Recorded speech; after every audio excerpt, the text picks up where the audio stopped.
नमस्कार, मैं गिरिजा वाधवानी। स्वागत है आपका विशेष रिपोर्ट में। सीहोर जिले के बेरुंदा नरसुल्लागंज जनपद पंचायत से एक चौंकाने वाली खबर सामने आई है। यहां प्रशासन की कार्यप्रणाली अंधेर नगरी चौपट राजा वाली कहावत को चरितार्थ कर रही है। मामला है नाव टेंडर का, जिसमें पारदर्शिता की धज्जियां उड़ाकर अपनों को कर्त करने का बड़ा खेल रचा गया है। आमतौर पर सरकारी टेंडर के लिए विज्ञापन दिए जाते हैं ताकि विभाग को राजस्व मिले, लेकिन बेरुंदा जनपद में मामला बिल्कुल उल्टा है। आरोपी की यहाँ न तो कोई सार्वजनिक विज्ञापन निकला, ना ही सूचना पटल पर जानकारी चस्पा की गई। सूत्रों की माने तो सीओ साहब ने चुपके से बैठकें की ताकि सिर्फ खास ठेकेदार को ही काम मिले।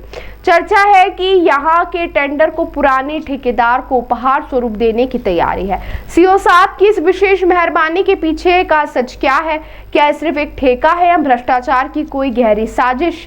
सबसे डरावनी बात यह है कि जिस ठेकेदार पर प्रशासन मेहरबान है, वहां सुरक्षा के नाम पर सब कुछ जीरो है। न लाइफ जैकेट, न प्रतीक्षालय, यात्री भगवान भरोसे सफर कर रहे हैं। प्रशासन शायद किसी बड़े हादसे का इंतजार कर रहा है। इस पूरे मामले पर सियासत भी गर्मा गई है।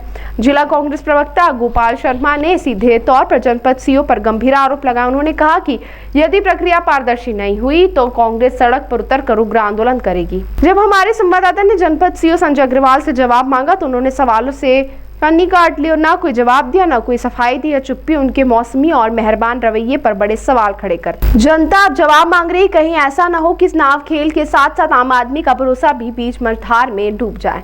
हमारी नजर इस खबर पर बनी रहेगी। देखिए, जनपद पंचायत नरसुल्लागंज के सीओ माननीय संजय अग्रवाल जी वो भूल गए हैं कि वे जनपद पंचायत नरसुल्लागंज के मुख्य कार्यपालन अधिकारी है। कुछ प्रक्रियाएं, कुछ कार्य जनपद पंचायत के अंतर्गत इस तरीके से होते हैं जिनमें बिना टेंडर की स्वीकृति के उन कार्यों की स्वीकृति नहीं दी जाती है। उसी प्रकार नर्मदा तटों को जोड़ने वाले, चाहे सीहोर जिले के बाबरी घाट की बात हो और सिवनी तहसील के बाबरी घाट की बात हो, एक टेंडर होता है जिसमें वहां पर नाव घाट का टेंडर परिवहन के लिए उपयुक्त होता है।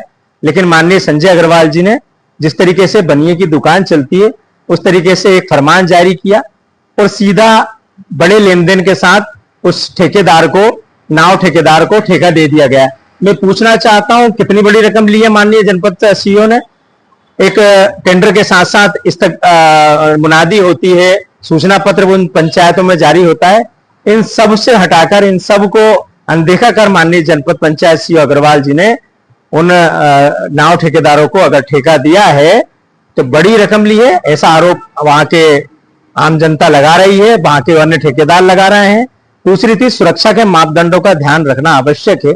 जिस तरीके की घटना अभी बरगी में हुई, गोवा में हुई, कोई लाइफ जैकेट सिस्टम यहां पर नहीं है, यात्रियों को कोई लाइफ जैकेट नहीं दिए जाते हैं, ऊपर ना कोई छांव की व्यवस्था है। सीओ साहब ध्यान रखिए, ये आम जनता की सुरक्षा का मामला है। आपने कोई बड़ी रकम ले ली है निश्चित तौर पर, वो मुझे नहीं पता, लेकिन जिस तरीके से पारदर्शिता के साथ आपको टेंडर करना था, सूचना पत्र जारी करना था और अन्य लोगों को इस तरीके से मुनादी या नीलामी के माध्यम से, ऑक्शन के माध्यम से यह प्रक्रिया होना थी, नहीं हुई है। जांच का विषय है, पूरे टेंडर को खत्म किया जाए, निरस्त किया जाए और नए तरीके से टेंडर जारी किए जाए।